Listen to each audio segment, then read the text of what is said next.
Okay, welcome, my friend, to the next episode of Red Delta Project Podcast, live feed Q&A with another video to help you be fit and live free. I'm Matt Schifferly, and today is a preview episode on the new program and book that I'm coming out called Beautiful Strength. Beautiful Strength, of course, the meaning of the word calisthenics means beautiful strength, and it's a program and book that's dedicated towards the objective of using fitness and particularly exercise to, well, basically become more attractive. To not beat around the bush here, but a lot of times we are in this fitness thing not for health and not for performance and not for all of the other things, but it's like, damn it, I just want to look better. I want to be more attractive as a person. And I know a lot of times, sometimes people are like, oh, that's shallow. And, oh, you should have like a higher reason for your training and stuff like that. And I used to fall into that category myself for many years. But when you really think about it, it makes total sense for most people to pursue becoming more attractive and using fitness as a vehicle for exactly that, because many of us, we're not athletes. So why do we care if we're actually able to run faster if you're not going to apply it in sport? We're not really that much in dire straits health wise. It's like, sure, I want to be healthy and fit. I want to live to be 80. I want to be barefoot water skiing when I'm 92 years old and things. All great, good, yeah, fine.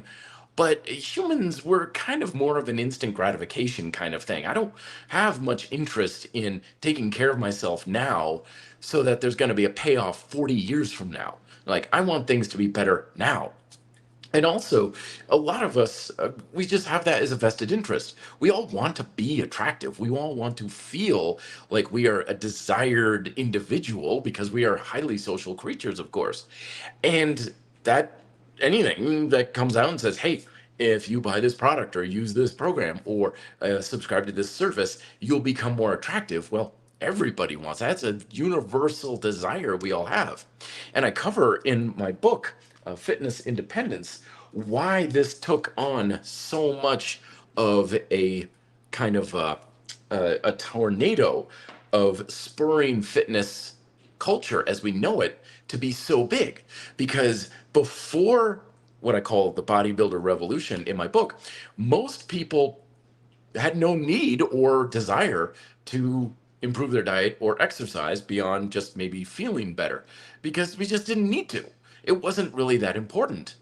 However, the bodybuilding revolution that I called it was largely when, like, especially the Weider brothers came out and they started to create their methods and their magazines and stuff. Brothers in Iron, Ben and Joe Weider, right? They were very instrumental in making these things happen. And basically, they spurred on this idea that exercise can be a vehicle for basically just being more attractive, being more desired, looking good naked. And that spurred on a whole host of ideas and attitudes throughout our fitness culture that continues to this day. Because even if you're not an athlete, and even if your health is not something that you're really struggling with or striving for, we all just want to feel better in our skin, if nothing to build confidence and just feel better about ourselves. But as I also discuss in Fitness Independence, that the whole idea of utilizing exercise and diet and exercise and stuff as a means of improving your attractiveness is actually a largely made up concept, because fitness as a whole is not a reliable way to change how you look. Even though that message is very permanent or very prevalent within our fitness culture, we've got all these ideas out there of like six-pack ab diets and do this to get leaner or bigger or shredded or sculpt and tone and all this sort of thing. This is largely marketing mumbo jumbo ideas. Because again, a lot of the ideas and beliefs within our fitness culture are not grounded on science or anything fundamental about how fitness actually works. It's based on marketing.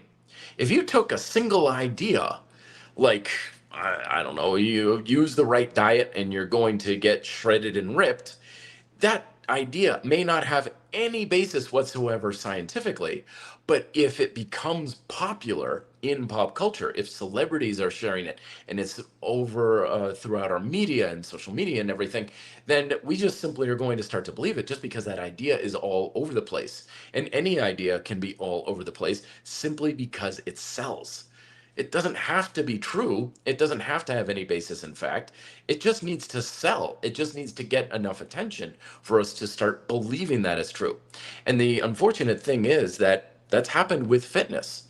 That if you do the right exercise and you do the right diet and you do the right program and stuff like that, you can have control over how your body looks. And if you do that, then you're going to be more attractive.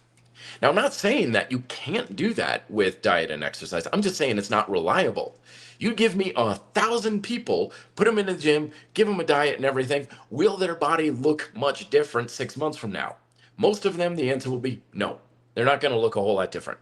Those who do have a difference, it's not going to be all that apparent. It's not going to be like something you're going to just look at and be like, holy smokes, you're so different, you look different, you're smaller, you're leaner, you're bigger, whatever. It's going to be more like, you get two photos next to each other and you're like, okay, back and forth. If I compare them real close together, yeah, I can see a little tiny difference, right? That's usually what happens because fundamentally fitness has never been about changing how you look. It's always been about changing how you perform, how your body functions. That's why we have adaptable ability, because that's really all fitness is recognizing that our bodies have this amazing adaptable qualities to it. We have the ability to change and adapt to our circumstances and our environment. And fitness is the practice of taking that adaptive process and harnessing it so we can control that adaptation to go in a certain direction for our own objectives and means. And it's very reliable when it comes to performance. You give 1,000 people a running program, every single one of them is going to become a better runner. Not all of them are going to become Olympic athletes. Not all of them are going to win marathons, but every single one of them will be a better runner if they do a running program. 100% of the time, guaranteed. It's just the question of to what degree. But out of those 3,000 people, will many of them lose weight? Will they get abs? Will they have better muscle tone? Will they look better naked and stuff? The answer is, I wouldn't bet on it. But not that it wouldn't happen. Of course, it's going to happen to some people. I'm just saying it's not reliable. It's not something we can put our bets on because there's so many influential factors in towards making that happen. And that's what my program is largely about. But I digress because before we jump into how we can make that happen and how you can have more control over that, we first need to get more defined on what exactly am I talking about with beautiful strength. Because one of the biggest myths in our fitness culture is that you're going to look better and you're going to be more desired and you're going to be more attractive if you can just lose the weight. If you can just get leaner, if you can just build bigger biceps or have a broader back. There are these ideas that we love to subscribe to that all I need to do to become a desired sexual being is to be skinnier or bigger or jacked or whatnot. There was a social media post I saw a bit ago and it made me laugh because the guy was like, the reason why you don't have success in life and you're alone and you're a loser and you can't do anything right is just because you don't have big enough muscles. That's it. So get bigger muscles. And of course, it's satire. It's funny and stuff like that. And yet we subscribe to that idea so much. It's like, I bet if I could just get big and jacked, then the women will be all upons, or I'll get all the attention that I want, and I'll be more successful in business and stuff like that. No, you'll get some more attention for sure. But I'm not talking about getting attention. If you got all steroided up and got to be huge and jacked and looking like some sort of mutated anime character, I guarantee you're going to get a lot of attention with that. But I'm not talking about getting attention. I'm talking about becoming more attractive, utilizing fitness as a means to increase your attractive appeal. And it's a very important thing to address because no, it's not going to happen if you get just bigger muscles or you lose a bunch of weight. Because fitness can be a fairly potent thing, which means that yes, it can help you live a better life. It can make you healthier. It can make you more attractive. Absolutely.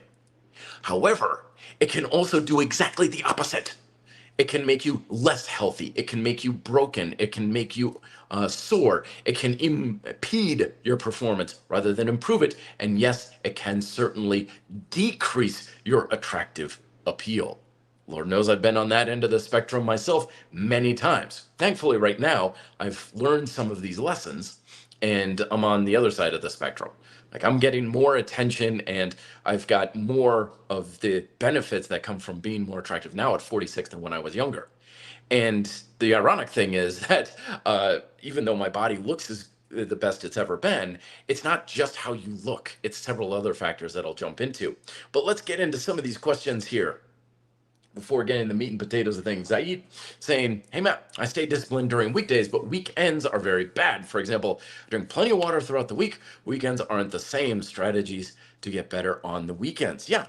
So this is a good observation that I came to years ago where, here in the United States, we typically like get our guard up around the holiday season, like, oh, the holidays, like holiday weight gain. And there's all these articles and things out there of how do you prevent holiday weight gain and going to pot during the holidays, because we think of the holidays as a time when we have less work, we're more carefree, we eat a lot more, we drink a lot more, and we're more lackadaisical about our diet and exercise habits.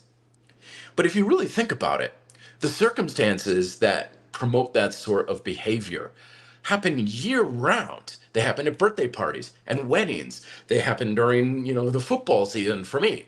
When, especially towards the end of the season, playoffs and stuff, I'll go to my friend's house down the street and I will literally sit on the couch for 8 straight hours, drinking beer and eating junk food for 8 solid hours. I mean, you couple that with every single Sunday, and Thanksgiving dinner is nothing of an influence, right? We think of Thanksgiving dinner as being this big, huge calorie dump. And I'm sitting there going like, Super Bowl Sunday is a heck of a lot more than that because it's so long. And those circumstances that promote that behavior happen for many people every single weekend. It's like a mini holiday season every time. So let's talk practice. Now that we know that though, that gives us a little bit of keeping our guard up about that sort of thing, is that you have the same situation. You have less work, probably less responsibilities, less structure in your daily life, less of a motivational like, keep my nose to the grindstone kind of thing, more of a, hey, sure, why not, okay, happy hour, okay, yeah, another bucket of chicken wings, why not, it's Saturday kind of thing. So here's what you do, is first and foremost is fitness never takes a day off. The processes that govern your health and fitness are going 24/7. So the mental relaxation that we have on the weekend is good, but don't totally take your foot off the brake. Still exercise, still work out. I myself am a very big fan of hitting the ground running. Usually people will have the weekend or the tone or the pace of the weekend set by what they do Saturday morning. So if you sleep in and you go and eat stuffed French toast and you're just scrolling on Instagram or social media for 3 straight hours, and before you know it, half the Saturday's already gone, that sets the tone for your weekend. But I used to attend Taekwondo class first thing Saturday morning back in the day because it was one of the few classes that I could attend. And so you get up, you have a good breakfast, something protein, plant protein portion size, right? You get in some exercise. It doesn't need to be even a workout. Just get out for a walk, go for a hike, get a workout in. I always find my best workouts are Saturday morning. That sets the tone for the weekend because now you've got the expectation that you're still on the ball. You're not totally taking your hands off the wheel. So that's the first thing I would do, is just hit the ground running Saturday morning. Even if it's like a 15-minute workout, great, micro workout, fine. It sets the tone. Second is make sure that you have food that you can eat, meal prep. Sometimes people plan their meal prep and then they run out of food in their fridge come Friday and they're like, I'll go and get groceries on Sunday. But there's that Saturday, it's like, okay, breakfast, go out to the breakfast joint and get stuffed French toast and all that. Lunch, pizza, why not? Dinner, Chinese takeout and stuff. So now you're kind of lost for that sort of thing. And then finally is maybe also let yourself get a little bit more relaxed during the week itself. A lot of times people will say, oh, I'm great all day long, but I fall apart in the evening. Or I'm great all week long, and then I fall apart in the weekend and stuff like that. You're supposed to have things go kind of in a bit of a cyclical way. You're supposed to go 100, like all out. You're doing really good things, but you're also supposed to take time off. Absolutely. So maybe you just need to take a little bit more time off the diet and everything during the actual week.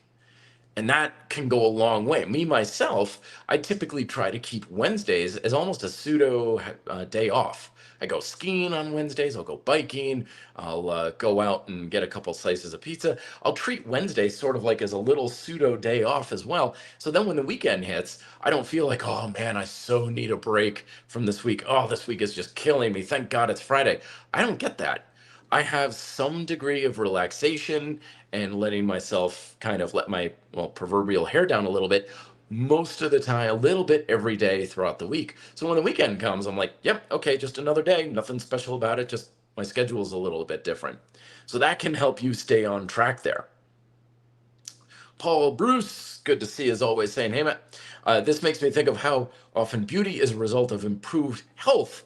We are attracted to wellness. Very good point, which brings up the idea that a lot of times when we are pursuing attractiveness, sometimes in fitness, but also sometimes people will do this thinking, okay, if I just have more money, then I'll be more attractive. Or if I have fancy things, I'll be attractive, be it a nice car or expensive house or a watch collection with 50 Rolexes in it or something like that. We often can produce a fairly unattractive vibe if we are taking things to an unhealthy level.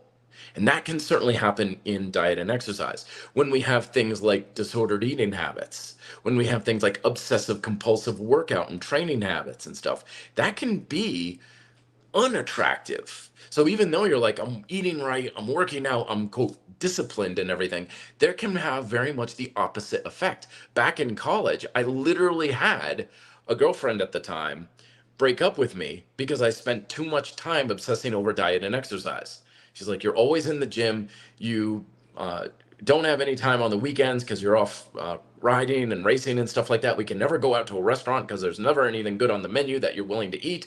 She's like, it's just a pain in the neck. I'm done. So here I am, early 20s, hormone saturated. Literally a big part of me is like, I'm working out to be more attractive, AKA for, a lot of guys that age is like, we're doing this so we get laid more. And yet it literally was a cock block for me. Diet and exercise was literally like repelling female attention and desire from me. It was pushing people away. But I thought in my head, I was like, no, I'm disciplined, a hard worker and stuff like that. No. And the biggest reason for that is because sometimes it's not about becoming attractive. It's about preventing the things that make you unattractive. I was listening to a very insightful YouTube video, and I'm going to do this tie-in with fitness in the next episode, where the guy was talking about the science of happiness. And he said, sometimes we can do something that it's not going to make us happy, but it's going to remove something that's going to make us unhappy. Okay, here's the example that I came up with is, will having healthy knees make you happy? No. I'm not thinking of my knees when they're healthy, right? It's like, oh, I'm so happy. My knees are healthy. They feel great. And it's like, no, most of the time we're not even thinking about that, right?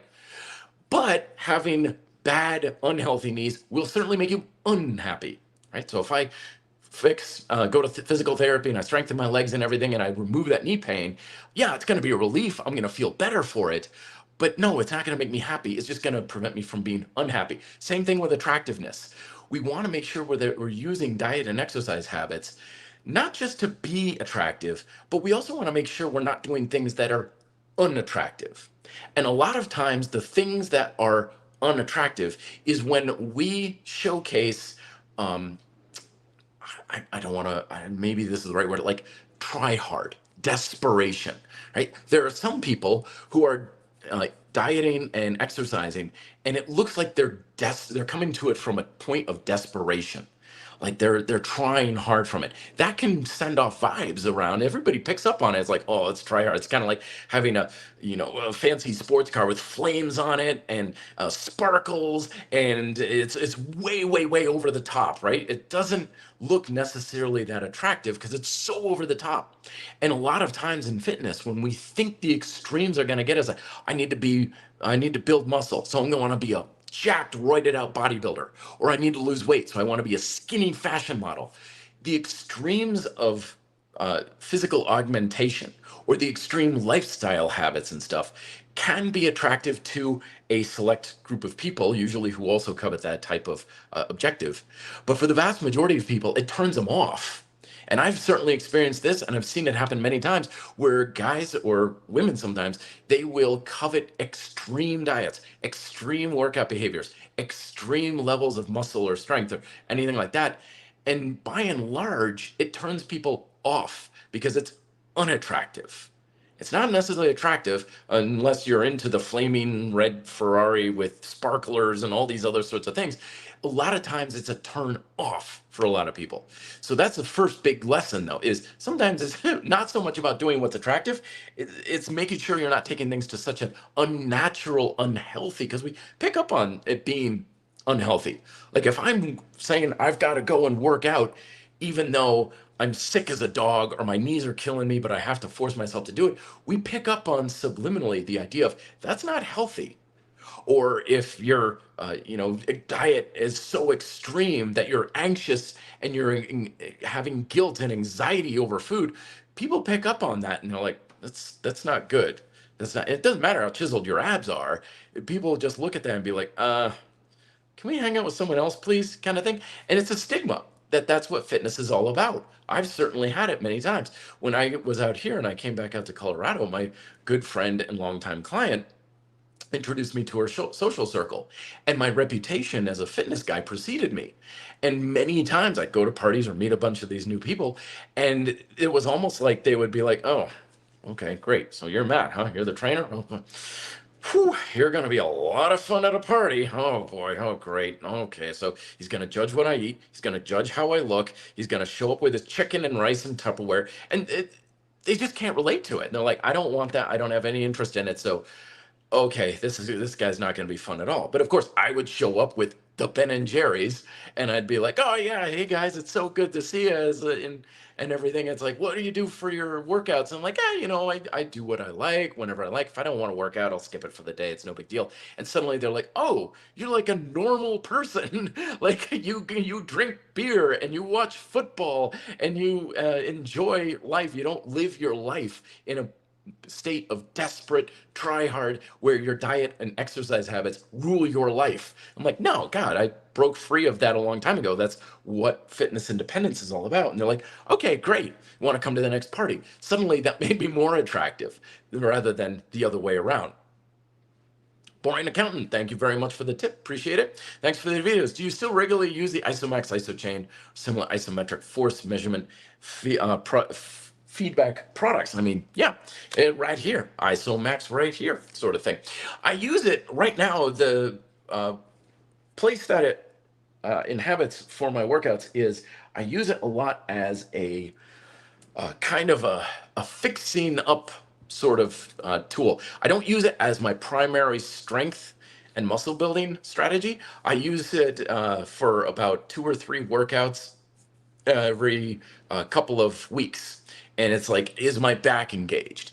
Is my synergy within my body sound? Are my shoulders back?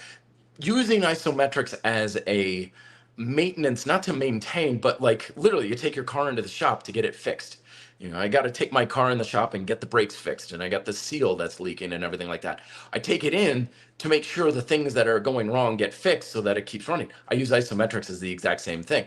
Do I need the force output for that? No, but it is extremely helpful because I'll use the isometrics, then I won't do it for several weeks. So then when I go back to it, I'm like, how do I know if I'm putting enough force into it? How do I know if what I'm doing is on par or improving over time? And that's what it's very, very helpful for.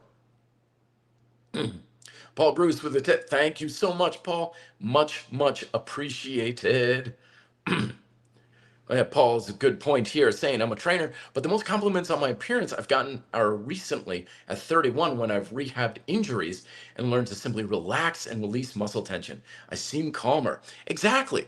Exactly. So I was long the characteristic of the dude who just couldn't relax, literally like flexing in, my suit kind of thing. Like I gotta try and be the, best looking, gotta gotta look very tough and stuff. It's like people like the relaxed natural thing. Let me share you a story to kind of illustrate this point a little bit. I did an episode here on the podcast where I basically said, are you trying too hard and that's what's holding you back in fitness?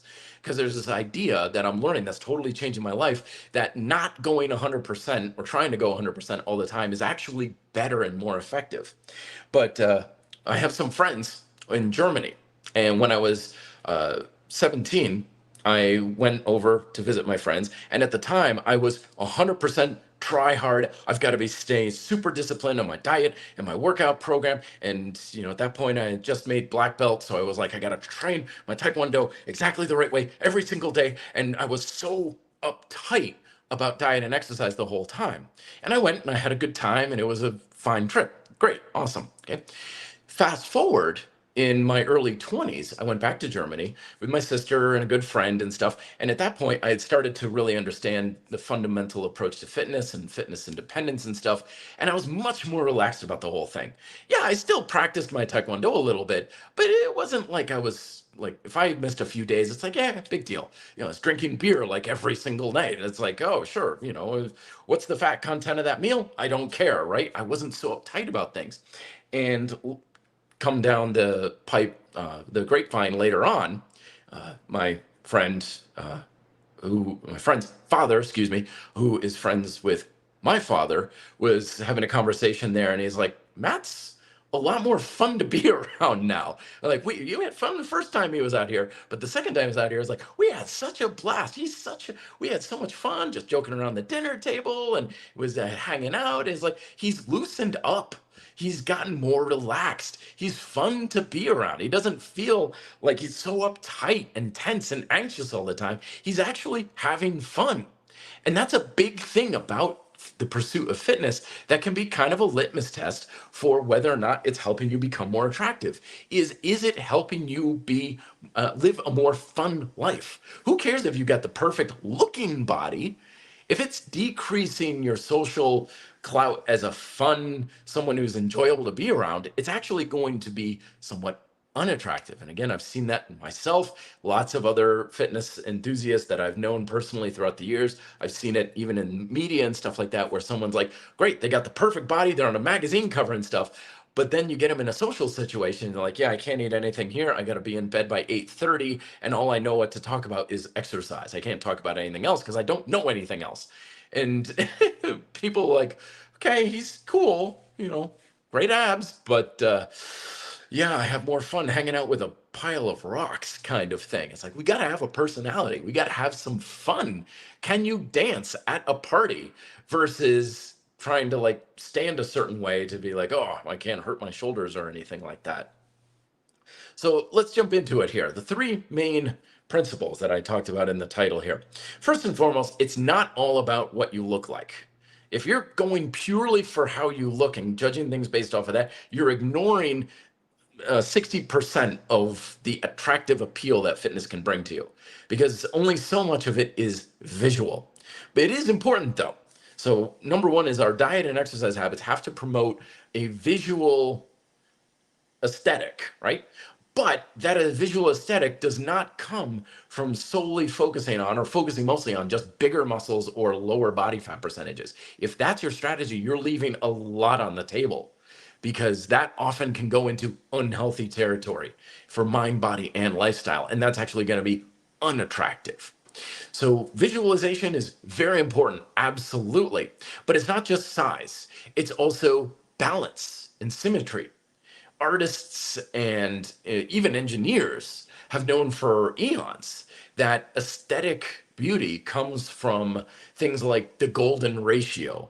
Back in the day, there was before fasting was a big thing, there was this group that I followed that was all about building up the body to look as sexy and attractive as possible. And basically, they were like, it's all about shoulder width to hip width, the golden ratio of like 1 to 0.6 or something along those lines. But the whole point of their entire diet and exercise program was get that golden ratio, and your body's going to look as attractive as possible. It wasn't about just get leaner or just get bigger. It was about building up the shoulders and the upper body and shrinking down the midsection in order to achieve that ratio. So it's not just bigger or smaller, it's about symmetry and balance. And that's why I'm a big fan of using calisthenics for that sort of thing, is because a lot of calisthenics techniques and exercises tend to promote that type of symmetry and balance. You don't look like the guy who does a million curls but nothing for their back all day long. It doesn't look like someone who's just a cardio junkie and they never do anything for their upper body kind of stuff. Calisthenics training tends to promote that asymmetry, that symmetry, not asymmetry, symmetry and balance. So not only are you adjusting your shape, but the aesthetic qualities that promote that type of attractive appeal. Furthermore, a lot of this stuff is subliminal too. It's again, showing up to a social gathering wearing hot pink suit with a flame yellow Ferrari is gonna certainly attract attention. But again, it's a try hard thing. It's like getting hit in the head with a 2x4. It's like, yeah, I noticed. Not too pleased about it, but I noticed. But a lot of times the attractive stuff, the stuff that really magnetizes people's attention to you in a pleasing way, is the subliminal stuff. It's the stuff that it's like, oh, can't put a finger on it, but damn, they look good. Damn, they're attractive. There's something about them. I can't quite get it. That's the stuff that really lasts a long time. And I always reference this book that I found at a library years ago, and I still am looking for it again. But the whole premise of the book was how to become more attractive as a person in actions and not just aesthetics. And everything in the book was about what we subliminally do. There was nothing about the stuff that is very apparent. There was a chapter on how to talk with a better tone of voice. There was a chapter on how to stand better, how to walk better. All these things that we just subliminally do that no one pays attention to. And the whole idea is if you can improve it to be more refined and strong and exude a subliminal signal or message of confidence and strength, it gets underneath everybody's radar as far as what they're trying to pick up on and just goes right into the subconscious fundamental levels of like, wow, that person is someone I want to hang out with. They're someone I'm magnetized, attracted to. It's the same thing with fitness. Right? Bigger biceps, shredded abs, and super skinny. Yeah, okay, that's great. But that's really not going to hit the nail on the head when it comes to becoming your best attractive self. So we have to go beyond just aesthetics of what we look like. Blue F saying, hey, Matt, do you recommend any accessory exercises for the rear delts? Yeah, I mean, rear flies on the suspension straps. Really good of any type that you like. I posted a video yesterday on the lat pull downs as a good basic warm up. I've been utilizing that in my own workouts as well as those for clients for the past several weeks to fantastic outcomes. Love it. That's a good rear deltoid thing. But remember that you want to get those things engaged and utilized with all pulling exercises. Because when it comes to building up a muscle, especially for aesthetic augmentation, the real secret to making that happen is not necessarily to hit it primarily with an accessory exercise, but to use that muscle more to a higher degree all the time. So that's the case with my calves. Sure, I do calf raises here and there when I feel like it and everything, but the reason why my calves look the way they do is because I use my calves a hell of a lot. Everything, lunges, squats, climbing stairs, taekwondo, cycling. If you can use a muscle more proficiently all the time, that's going to be a hell of a lot more effective for building up and strengthening that muscle than if you're like, I never use my rear deltoids and everything except for rear flies. It's just too small of an influence. Yeah, Adam Gibson saying, you don't have a name for the book? Of course I do. Guess what it is? It's called Beautiful Strength. Beautiful Strength. That is the etymology of the word calisthenics. Means beautiful strength. All right. So principle number one, like I said, it's not just aesthetics. Aesthetics are very important, but it's not just going to happen because you get bigger muscles and lose some body fat. It's also the aesthetics of symmetry and balance. Also, with the aesthetic sort of thing, it's also about developing your body in your own personal best way, because people are different and we're not made, we can't conform to a single physiological model kind of thing. Like, okay, your body has to be this shape and this size and everything. People are different. Some people are built like bulldogs, some people are built like greyhounds. You can't get a greyhound to look like a bulldog and vice versa. So some people are going to be big bodied, they're going to have a larger frame to them, and some people are going to be more slight, petite, and so on. And the biggest thing that really frustrates a lot of people in fitness is they look at their body and think it shouldn't be this way. It should look more like this person on social media, or it should be thicker or leaner or skinnier or whatever like that. To a large degree, the body type and size and general build that you have is fairly genetically set in stone. You can augment it, you can get bigger and smaller to some degree, of course, but especially if you're more towards one end of the spectrum of things, you're going to be that way. If you're built like a linebacker and you were 200 pounds in the eighth grade, you're not going to be a petite, skinny, marathon looking runner, even if you run marathons. There's that image that goes around out there of the jack dude who's a sprinter and the skinny, emaciated marathoner. And they're like, look, that's what sprinting does versus, long distance cardio. No, it's not. The guy doing the marathon looks like that because he's built like that. And the sprinter looks like that too, because he's built like that. And he's also probably lifting. And the marathoner, I would hazard to say, isn't lifting at all. There's a million different influences as to why those physiques look different. Sprinting versus marathon running is probably a relatively small influence. Probably doesn't really have that much to do with it. So your body's going to be its general size and shape. And beautiful strength is about recognizing, appreciating, and building your body in your own way. It's not about trying to look like someone else. It's not about trying to conform to some sort of a standard that you may not be able to reach. Think of like big, strong, dude, like power lifter kind of guy, built like a brick tank, versus someone who's like, Bruce Lee has long had a coveted physique. Even today, you find him adorning the cover of fitness magazines and things like that. Dude weighed 135 pounds. He was 5'7". He was, by many standards, a relatively skinny dude. And yet, I don't know many people who would look at that and be like, oh, that's not a good looking body. No, he was the best Bruce Lee he could be. And as a result, people still talk about like, oh man, he had a body and his skin was like tight over his muscles and it was explosive. He was built like a cobra and everything. But if Bruce was like, I need to be built like a linebacker, or the linebacker was like, I need to be built like Bruce Lee and stuff, now you're creating an expectation and something that's going to be anxiety driven that you're probably never going to reach, and you're never going to be all that happy. And as a result, it's actually going to decrease the attractive clout that you carry in social settings. But you become your best self, your best body, your best appearance that you can have for your body. And people naturally, again, we gravitate towards those things. We love individuality. Someone who stands on their own 2 feet and they take pride in their unique flavor, if you will, of how they live and how they work and how they behave and stuff. And they're not trying to be someone else. They're trying to be the best version of themselves that they can be. Individuality, that's very attractive. That's very attractive. It doesn't mean, and especially, self-defacing kind of thing, like, oh, I've got some belly fat. Oh, my arms aren't the way I want it to look. That's never a very attractive thing to put forth in a social setting. But someone who is like, yeah, I know, this is my body. Yeah, I don't have any hair. Okay, big deal. So what? Keeps me cool. Helps my aerodynamic profile when I'm running, right?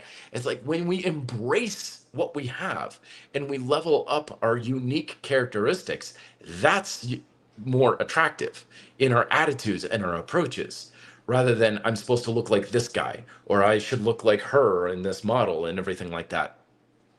Even when it comes to guys who are like bodybuilders, professional bodybuilders, line them up on stage. No one looks like anyone else.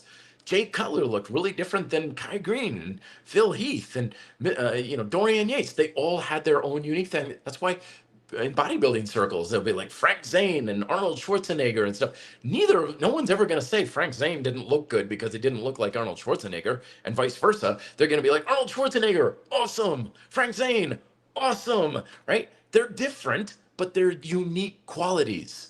Arnold Schwarzenegger was the best looking Arnold Schwarzenegger he could be. Same with Frank Zane. Same with David Beckham when he's running on the soccer pitch and everything. And he's like, oh, he would be attractive if he was more like a bodybuilder. No, he's like, dude, David Beckham, very attractive individual, right? It's because they're embracing their uniqueness of themselves. They're not trying to be like anyone else. They're just trying to be better versions of themselves. And that's really what beautiful strength is all about going after. KGA, thank you very much for the super sticker. Much appreciated. Zaid saying, hey Matt, do you recommend skills other than handstand and planche for the push chain? Any other skills for regardless of push or pull that you recommend as any carryover to the other exercises? Front lever, is generally a good way to go because it's super cool for the lats. Push chain, not really. Planche push-ups. I mean, most things are variations of those sorts of deals. Again, I'm not a skills guy. I've never been a very big guy on skills. I've got front lever mentioned in several of my books just because I think it's a really great isometric to blast the mother living hell out of the lats and the rear deltoids. We were talking about that earlier. But yeah, I'm not a big skills guy. Why? Because when it comes to especially going after aesthetics and changing size and shape of, well, you can't change the shape of muscles. They can get bigger or smaller. But when you're looking at, I want to train to look better naked, skills are not the most efficient way to go about it. You want to think bodybuilder, not circus performer. And that's why grind style calisthenics and everything is much more along those lines, just because it's a lot easier and a lot more efficient, a lot faster for developing up the physique than the skills. I've just never had much interest in it. But yeah, planche and handstand work is your bread and butter. And keep in mind, folks, that you don't need 20 different exercises.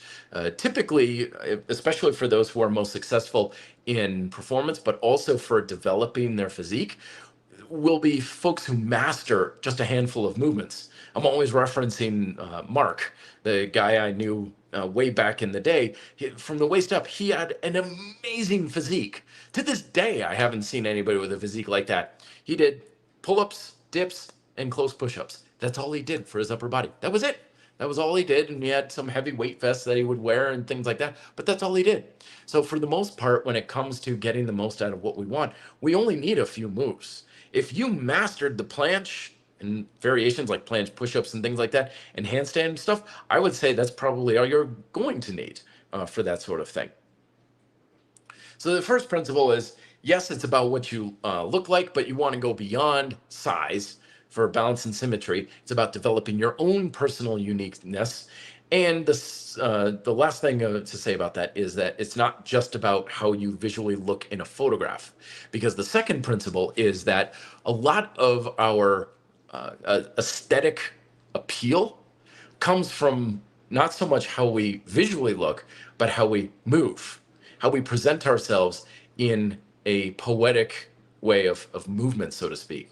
Because again, we pick up on this subliminally. We're not conscious about it, but our subliminal awareness gravitates or repels away from people who don't have this type of quality. Because you can have the biggest muscles in the world, but if your posture sucks and you can't make eye contact and it looks like you're lumbering through life and you're groaning when you get out of a chair and stuff, not all that inducive for being attractive. This is one of the reasons why a lot of times those we consider to be the most attractive have an athletic quality to them, someone who is proficient in some sort of sport and activity.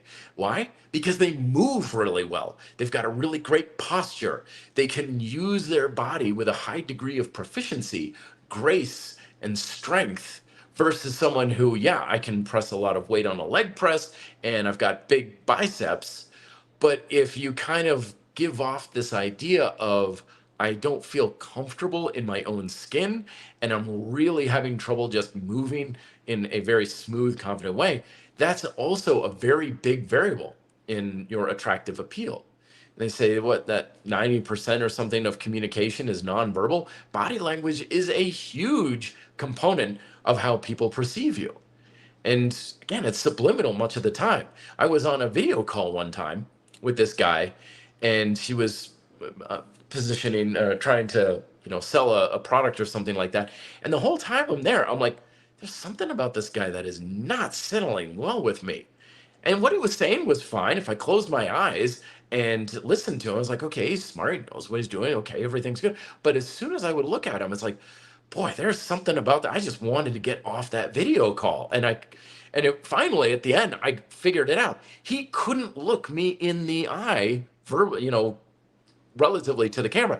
It's like he was constantly going like this the whole time. He was looking at the four corners of the frame of the thing. He's just, okay, yeah, so what we're gonna do is we're gonna be editing this and going over here, and I was like, dude, look at me, kind of thing. And we've all experienced this as someone who shakes your hand and they can't make eye contact. Yeah, we subliminally say it as like, this is someone I can't trust. This is someone who's not confident. This is someone who doesn't have my back if the winds of change start blowing, versus someone who looks you dead in the eye, shakes your hand. I know that can be offensive in some cultures and stuff, but someone who has command over their body language in some ways. And it's not just standing, a good posture. Some people, they have this commanding aura, like they sit in an attractive way. They sit there and it's like, yeah, they're the center of attention. They're the one in charge just by how they sit. They're not sitting there all like closed off and stuff. They take up space. It's really fascinating, the art of body language, because you can develop an amazing physique, but if you can't present and use it in an attractive way, it's still going to be largely lost on folks. It's still not going to be a very appealing concept. So beautiful strength is not just about aesthetic shape and balance and symmetry visually, but it's also how you move. And that's again why the calisthenics, particularly the exercises I'll be including, are so important, is because they're not only about building muscle to be bigger and stronger or burning fat and whatnot, it's also about things like mobility and stability, having control of your body in space, so that when you are moving, doing anything, putting something up on a shelf or whatnot, you are exuding that type of strong, confident, attractive appeal that everyone just gravitates toward, even if they're not consciously aware of it. Let's see, let me get to some more questions here. Let me make sure. KGA is saying, hey, Matt, how do I track both heavy weighted reps and lighter reps using only body weight on different workout days, like backflipping, since I just stick with one approach, or is there a way to combine them? So I always recommend folks that I've got my scoreboard, or now it's called the adaptive training log, that I've spent years developing, and wrote a quick read PDF. It's at reddeltaproject.com. And it's just the adaptive training log. And that's a way to track anything. You can track any kind of training, any different kinds of ways. It's very simple and it's very adaptable to be able to track whatever you use. Because I always found that spreadsheets are very confining. I never liked spreadsheets just visually. I have a hard time using them. Funny enough, in my mind, spreadsheets are very chaotic and messy, and they have no rhyme or reason to them. They lack a lot of structure. Even though I know the boxes are there for exactly that, it's like, it's like, okay, am I going up and down? Am I going left and right? What boxes, what sections? Like, it just doesn't make any sense to me. I have a real hard time. I mean, honestly, I have a hard time reading a calendar. I really, really do. It's hard for me to utilize a calendar in a very productive way. I catch, if clients are saying, okay, let's schedule up for next week, I've got to really concentrate hard in order to make sure I get things scheduled right. It's hard for me to use a calendar. You give me a spreadsheet, I'm going cross-eyed all day long. So that's why I created the adaptive training log, because I wanted something that offers structure to track and make sure you keep moving forward, but endless flexibility to adapt to whatever you want to manage and change your workout to. So that's what I would recommend. Get that quick read. It's only $5, and it can give you what you want. In fact, if you email me, give me your email, KJ, because you gave me that tip. I'll just send it to you. I'll just send you the PDF. Email me, reddeltaproject@gmail.com. I'll just send it to you. If you want to buy and support RDP, that'd be great. I'd appreciate it, but you don't have to. I will be glad to give it to you for free. But yeah, a lot of times too, you don't have to track everything either. A lot of times there are exercises and stuff I encourage people, like, yeah, I wouldn't throw this in the log. I'd write it down just to, keep it top of mind, but I wouldn't necessarily track it. I would just something that would be taking up space instead. For something like backflips and things like that, write down ideas on how you're improving your skills and your proficiency and things like that. But not everything needs to be tracked. Well, there's this idea in our fitness culture and stuff that's like, well, if you're not measuring and you're not quantifying and you're not tracking, how in the world can you make progress? I'm like, very easily. It happens all the time. Like, I've been a martial artist for 36 years. I've never tracked anything in it. I certainly could, and yeah, there are times I probably would have been better off if I was particularly trying to improve something like an exercise or a kick or something, but you don't necessarily need to track everything. I've certainly been making progress throughout my 36 years, and I don't need to quantify or measure anything. It's just simply a case of get your hip over more. Oh, okay. Oh yeah, hips over more. Boy, that makes my side kick a lot stronger. Good. Awesome. Great. Is that better? Yeah. How do you know? There's no number to it because it's better. it's stronger. It's more it's very obvious when progress is made. Ooh, caffeine is really kicking in. I'm sorry I'm rambling on so much. It's one of those things that kicks me up into the afternoon here. So, boring accountant saying spreadsheets not good. Yeah, just not good for me. Not good for me. I have a real hard time reading them or following them. Plus, I don't like the idea of being confined to a box. It's like, okay, here's the exercise. You write it in this box. Now over here, you have your sets or your reps. I'm like, no, I don't want to track that. I want to track these other things instead. The adaptive training log is all about being able to track and record whatever you want, however you need to, and you're not forced into like a systematic method of tracking. So point number one, again, it's not just about aesthetics. Aesthetics very important, but it's not just about less fat and more muscle.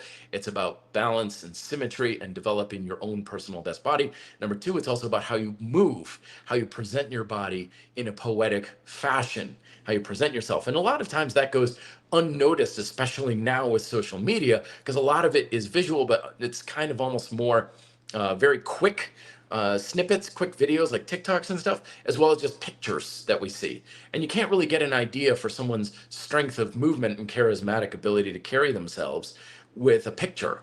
So you need to have that type of visual idea of movement in conjunction with just the aesthetic of things.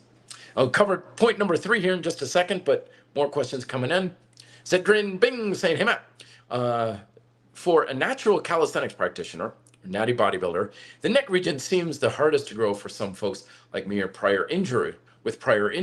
So I can't use bridges or anything heavy. Any ideas? Yeah, you can check out my video. If you go on my account, you just simply look up neck or neck work or neck bridges and stuff. I posted a video that was kind of a reaction video to Jeff Cavalier's one on how he's not a big fan of neck bridges, even healthy, because he's like, dude, you're putting pressure directly against small, tiny vertebrae. There's a lot of nerves there. Yeah, I don't really like where that's going. So I just made a quick video where I was like, okay, here's how you can work your neck without putting direct pressure on the vertebrae like that. And I dare say it's a more direct way to apply resistance to the muscles in the neck, so you can get a lot more tension in the muscles. It's a lot safer and more comfortable, which also helps you develop the muscles more. And it's much simpler. So basically, it's like a back or a bench bridge. I'm trying to think, how do I describe this? Basically, get like a weight bench or even a couch or something like that. Sit in front of it. Put the back of your head, the front of your head against it, and then just lift yourself up off the floor a little bit, so you're forming like a table or something. And really easy just to adjust, and much better pressure. Of course, don't do things that hurt. You know your body better than I do, but that's what I would do. Check out that video. Just search neck or neck training. I'll try and find it myself and put it on Red Delta Project blog over the next couple days and see if I can't get that up there. It might be easier for you to find there. All right, so final principle is you got to develop an aesthetic body, but it's more than muscle and and body fat. You've got to have good movement and presentation of your body through body language. And third is it's also due to lifestyle habits that are attractive. And I alluded to this earlier, where it's like, yeah, you can have the best looking body. You can even have great athletic power and charismatic way of body language and everything like that. But a large part of an attractive appeal of an individual is in how do they live? What's their attitudes? What's their approach to things? Are they basically living in accordance to the overlord that is their diet and exercise habits? Or are you more carefree and fun to be around kind of thing? If you're someone who is always stressing about workouts, or if you eat a cheeseburger and it ruins your whole day and you're surly and you're mad and you're like, ah, damn, I went on vacation and the gym here has dumbbells that only go up to 50 pounds. Oh, the whole trip is, and you're all sorts of anxious and grumpy about that. That's unattractive. That's not going to win you many favors in the sexified playbook, regardless of how your abs look. And a big part of what people miss when it comes to using diet and exercise to be more attractive is that they think, all I got to do is look good naked, but my whole lifestyle can go to pot and that's fine. In fact, a lot of times our fitness culture encourages this sort of thing, that you're supposed to be, quote, disciplined and force yourself to do things that are making you stressed out and anxious and unhappy about things, because it's all about in the name of sacrifice and things like that.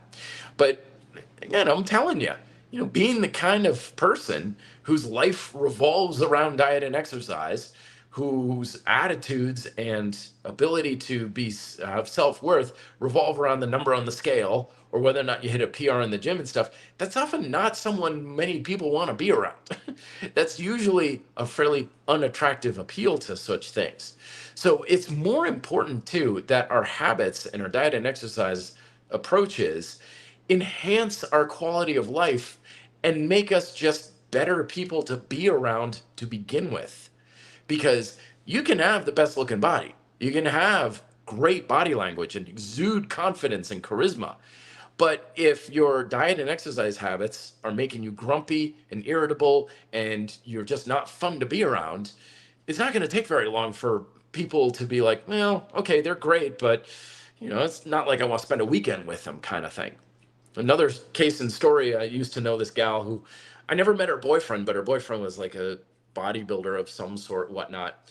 And she's big into holidays and stuff. So they got up Christmas morning and she's like, hey, Christmas morning. All right, here we go. This is the day we wait for months, yada, yada. We're going to my parents' house and we're going to eat and we're going to do this. And the entire day, first off, it was like, sorry, babe, I got to go and do my workout first. She's like, it's Christmas morning. Can we put it off for a day? Relax. So, no, I have to do this workout first. This workout, by the way, was 3 hours long. So they get up at let's say 7 a.m. Much of the morning's gone before that. Then, of course, he's done with his workout. He's like, okay, now I got to clean up. Now I got to make my shake. Now, oh, yeah, I also have to meal prep because I can't eat anything on the menu at Christmas dinner. So he had to meal prep. They didn't get to the Christmas with the family until 2 in the afternoon. She's like, oh, what? So you got bigger biceps, big deal, striated deltoids. She's like I care. We're missing Christmas because of your quote disciplined approach. Now I don't know. Maybe it was in contest prep, and someone who's in contest prep really needs to be like that for sure, especially towards the end of it. But she was like, I can't stand living with this guy because his whole life is governed by diet and exercise. He can't just go have fun, kind of thing. And so that's a big part of beautiful strength, is having the discipline and adaptability with our diet and exercise habits to still have a life that is just fun to have, to be someone fun to be around, not someone who's only fun and attractive to other people who are obsessed with diet and exercise habits. Because most people are not. Most people don't give a damn about that. And even if the people are into fitness, it's not their life. Yeah, sure, I like running 5Ks on the weekend. I like doing this, and I manage my diet to some degree, but I certainly have other things that are important to me in my life. So if you really want to have that attractive appeal with fitness, make sure that it's not taking over your life unless you really personally wanted to. Because the old adage really is true. Like, a lot of guys out there are like, oh man, I spent my life in the gym. I got myself, I'm big, I'm jacked, I got the perfect body. Great, you getting a lot of attention? Yeah, from other dudes. Oh, damn it. The number of times that women have told me, they're like, don't build big, bulky muscles. It's not attractive. It's a turn off. And a lot of times that is due to the idea of, well, if your whole life is about the gym and working out, that's not a life I want to really be part of. So the adaptability that I long covet in my methodology, the micro workouts, being able to seamlessly fit diet and exercise into your lifestyle so it enhances your quality of life rather than compromising it or stressing it out and stuff, is a big component in improving your attractive appeal. Because as they say, you can have a great looking face, you can have a great body, and that's going to be a very powerful way to get a hello or an introduction. But beyond that, you'd better know something. You'd better have a personality, because beauty is skin deep, but ugly goes right to the bone, my friends. A couple questions to finish off. Sinitar coming on, saying it's good to see you again. Hey Matt, when it comes to aesthetic, there is often a huge difference between looking good naked and looking good wearing clothes. It's a matter of learning how to dress. Oh, such a great question. Yeah, sometimes they call this shirt on big versus shirt off big. Shirt on big is someone's like fairly big and they've got a good size physique, but as soon as the shirt comes off, it's like, oh, kind of is largely just overweight and you kind of look like you've let yourself go a little bit kind of thing. So there's that, and making sure that you do have some management over your body fat levels. This is a big reason why I'm not a fan of being in like a perma bulk or bulking in general, because it's like, I'm big. It's like, yeah, but you're also soft as a doughboy. Like it's not, it can have its aesthetic qualities to it. I'm not saying you got to be lean and ripped and shredded or anything, but again, extremes are often polarizing. Someone who seems to embrace a lot of one aspect of fitness but neglecting all of the others, it tends to look imbalanced, right? And yeah, clothing is a big part of it. That's a big lesson for me too, because for most of my life, I never gave a damn about clothes or how I dressed. I didn't care about fashion or anything like that. And to a large degree, I didn't have to, because all the clothes that I got were usually just given to me. It was Christmas gifts, or, I would just receive, someone would be like, hey, I've got these pants that I haven't worn in a while. You want them? Yeah, sure. I never actually purposely went out and shopped for clothing that fit me well.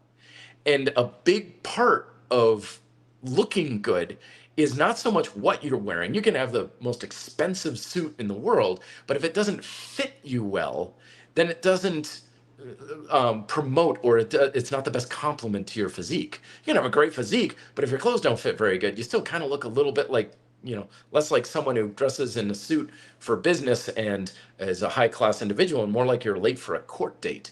So you want to make sure that fit is the primary thing that you're going after when it comes to wearing good things. And yeah, that's going to take a bit more time. It means shopping for clothes. It means trying on more things to get that good fit. It may even mean tailoring things. I knew someone at a gym one time, he would go get his t-shirts tailored. It's like, t-shirts? I thought tailoring was for like suits and dresses and things. They're like, oh no, I'll tailor socks if I feel like it's going to give me a better fit.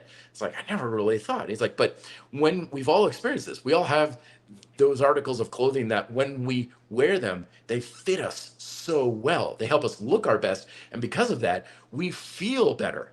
And when we feel better, we're just more attractive, bottom line.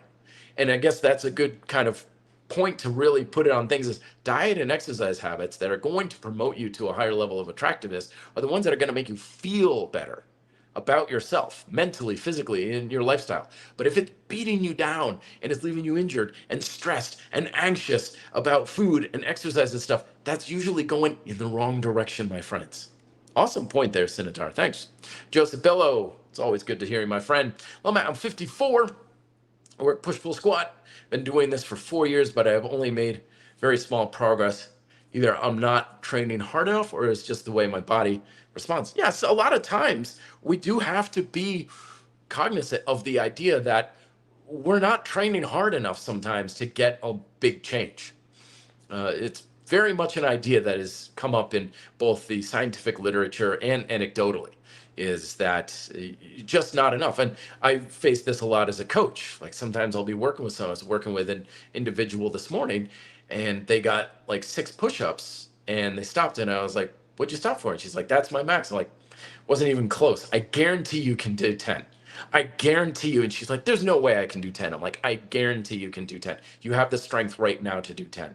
And we all just kind of fall into a bit of a lackadaisical approach just because the motivation's not there a lot of times.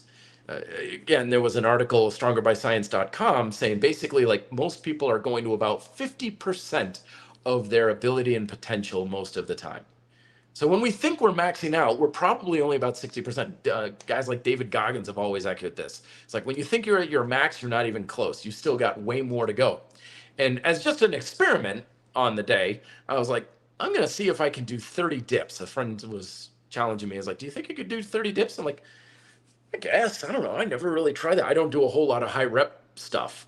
But usually when I would do dips, I would get 10, 15, feeling a good burn, feeling the muscles working. I'm like, "Okay, yeah, that's a good effort. That's a good effort right there. I think that was a good set. All right." And so I got on the dip bar. I'm like, 30 dips. Let's see if we can do it. And I got it. It was hard as hell, but I did it, which put it into perspective of like, so that means when I'm doing 15 dips and I'm really grinding out the reps and I'm like, okay, I think that's good for a first set, or I'm starting to get where I want, I'm literally barely 50% of the way there. That's only 50%. That's not even close to where I thought I was. Now, that's not to say that you have to go all out all the time in order to get what you want, but it is a good attitude to have sometimes of you can probably go a hell of a lot further than you think. A lot further. And the more to the extremes you're going to, the more you want to do it on a kind of a selective basis. Like, yeah, I haven't done 30 dips ever since, but 20 dips or so now is kind of like a new standard to me. So yeah, you give yourself the challenge. Like if you usually do like, 3 sets of 10, try 4 sets of 15. See what happens. You're like, "Well, I didn't get it, but I got 2 sets of 15. It's like, there you go. We all have the ability to go so much further and so much harder. We're very likely almost never maxing out. And this is one of the reasons why I'm not a big fan of the idea of like optimization or maximizing things, because a lot of times it's just a false sense of optimization. It's like, okay, I've maximized everything. No, you haven't. You've still got a hell of a lot more to go with on that sort of thing. And a lot of times this is what I find holds people back when it comes to following the rules, so to speak. My longtime mentor, Zach Evanesh, has long talked about no rules training or breaking the rules or bending the rules of your training and your exercise. Like, "Oh, no, you shouldn't work out for more than 45 minutes, cortisol levels. And, oh, no, you can't do more than 10 repetitions, or you get outside of the hypertrophy zone," or blah, blah, blah, whatever. It's like sometimes you just got to get into the framework and just be like, "I'm just going to blast the mother living hell out of this." And even though there are rules saying not to do it, or rules saying you should do it this way, just saying, screw the rules for right now. I'm just going to go all kinds of crazy and see what happens. All right. And then he follows up saying, "Not looking to be as big as a bodybuilder, just thought I would have a few more pounds of muscle." So yeah, a lot of times, again, we get a lot of our reference in our fitness culture is thinking that big changes are actually small changes. When someone comes to me and they're like, "I only want to lose 30 pounds. I only want to gain 10 pounds of muscle. I only want to be able to do a few pull-ups." And so depending on where you're at and depending on what your work is and stuff, those could be massive undertakings. They could be huge objectives depending on your circumstances. So a lot of times we just grossly underestimate the amount of work or how serious we need to be about a particular objective. Because 10 pounds of muscle, that in many cases, that's going to be ridiculously hard to do. Crazy, crazy, crazy hard, especially if you are a relatively slight and petite build, especially if you're older and like you're 54, right? And especially if you've got quite a bit of years of training under your belt. So if you're 54, petite in build, and you've been training for the past 15 years, building even a few pounds of muscle is going to be a hell of a lot harder. And you probably need to get a heck of a lot more dialed in and a lot more serious about diet and rest and exercise than you think is adequate enough. You probably need to really level things up to a substantial degree. But when you're 22 years old, you've never worked out a day in your life, and you're fairly moderate to a fairly big build, yeah, you'll put on 10 pounds of muscle blinking your eyes. So it depends on a lot of circumstances, but recognize that a lot of times the aesthetic qualities, the aesthetic changes that we want are often just a hell of a lot harder than we may have been led to believe, or we've fallen into the pattern of belief thinking that, oh, it's not that big a deal, when in reality it is. And your body is like, oh man, it's going to be like pulling teeth to make that happen. So a lot of times it's just level up in your attention and your attitude of, I've really, really got to take this a lot more seriously. And what I think is adequate for how much I'm eating and how good my diet is and how hard I'm training just may not be enough at this point. Just simple. And the last thing I'll say to that is also look to the thing that you may be neglecting too. A lot of times we get focused too much in one area. Like, I'm dialing in my workouts. I'm working out so hard. I'm getting my workouts programming and going. I work out until I'm peeling myself off the floor. Workout, workout, workout, workout. And then you ask them, well, how's your diet these days? I don't know, whatever kind of thing. Usually it's whatever you're kind of sweeping under the rug of your awareness. You're like, yeah, it is whatever it is kind of thing. Generally, that's the thing that's probably going to move the needle more than anything else. If you're focused so much on diet, should I eat strawberries or raspberries? Which one's got the greater sugar content and stuff? Probably not going to move the needle a whole lot there. But if you're like, well, what's your lifestyle like? How's your stress management? Are you getting enough sleep? I'm not really paying too much attention to that. Well, that's probably where your next really advancement's going to come from.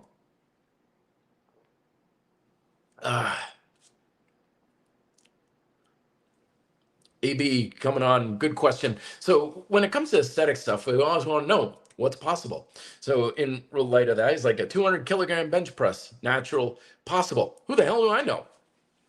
There are people out there who have insane levels of ability.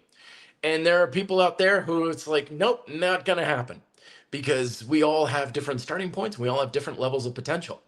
It's just a lot of it's genetics, it's lifestyle, it's training history. We were talking with a client again this morning very much about who are you around? And she was like, I grew up, and to this day, she's like, a lot of my coworkers, every time we talk about losing weight and stuff, it's all negative, negative, negative, negative. Like, I can't do it. It's just impossible. It's not going to happen.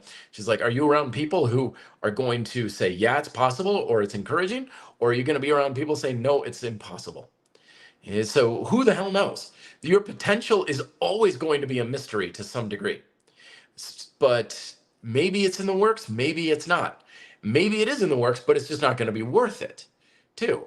It's like, yeah, you could probably get there or possibly get there, but is it going to take so much work and so much dedication that it's just not going to be worth it for you? Because a lot of times we're not taking the work or pushing ourselves to the degree that we need to in order to achieve a result, just because it's just not worth it. It's not worth that level of effort. And that's perfectly fine. But just recognize that you're not at your maximum of what you can do. You're at the maximum of what you're willing to do, which is good. I'm about to go mountain biking out here. Can I be a hell of a lot faster on the mountain bike? Yes. Am I willing to do that? Hell no. I'm not willing to put in that level of work and time and energy and commitment. I'd rather spend those resources on other things. But I know I have the ability to do so. And how fast could I possibly get? I don't know. Could I be a professional level competing in the Paris Olympics? Probably not. I've ridden with guys like that. They're practically inhuman. But you just never know. Dave 9503 saying, "Hello, Matt. How to improve shoulder muscular tension without an iso trainer to do iso military press?" So a couple of different things that you can do that are real simple is the old doorway trick. Stand in a doorway, push your hands against the frame of the doorway. That's a good win. That's like a lateral raise. You can also just clasp your hands behind your back and pull against your hands. That's another good way to do it. You can also just do yielding isometrics as well that are kind of like an overcoming isometric, where you hold like a 45-degree handstand against the wall and you just push your toes into the wall as hard as you can with your pressing muscles. That would be a good one to do as well. So those are some ideas that you can use. And Angelo to finish us off saying, Matt, I used to have a perfect weight when I was living alone. Now I'm back home. I've gained weight because my family buys a lot of food. I can't control myself. Any advice? Yeah, my friend, we are products of our environment to a large degree.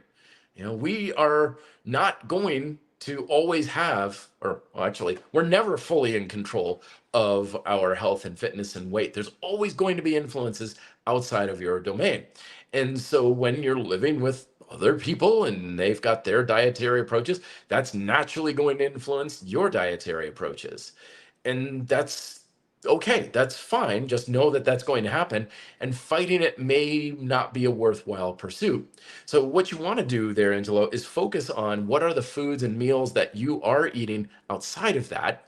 If you're at work and lunch is something that you're doing for yourself, well, focus on that. Try to focus on getting your diet dialed in as much as you can when you're under primarily your own influence. And don't stress out too much. It's like you come home, and you're back home and your family is like, okay, we ordered 3 large pepperoni pizzas and we've got nothing in the fridge but beer. Well, that's what you got to work with. Manage your portion control, manage your portion sizes.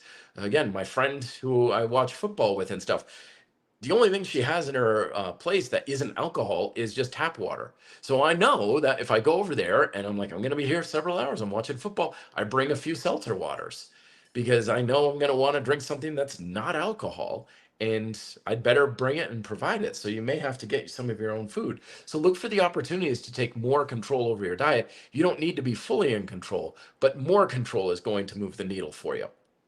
All right, my friends. So yes, the book, Beautiful Strength. I'll keep you updated on things. I'm going to keep coming out with these episodes with more content from the book. So make sure you're subscribed. The audios to these are always on your podcast directory of choice. And it's also going to be live, of course, Red Delta Project's YouTube channel. So go there. I've got literally thousands of videos on helping to look, feel, and perform your best with calisthenics. So deep dive, go for it, and let me know if you have any questions, of course, at reddeltaproject@gmail.com. But I will bid you adieu, my friends, and go for a mountain bike, and I will talk to you then. Till then, be fit, live free.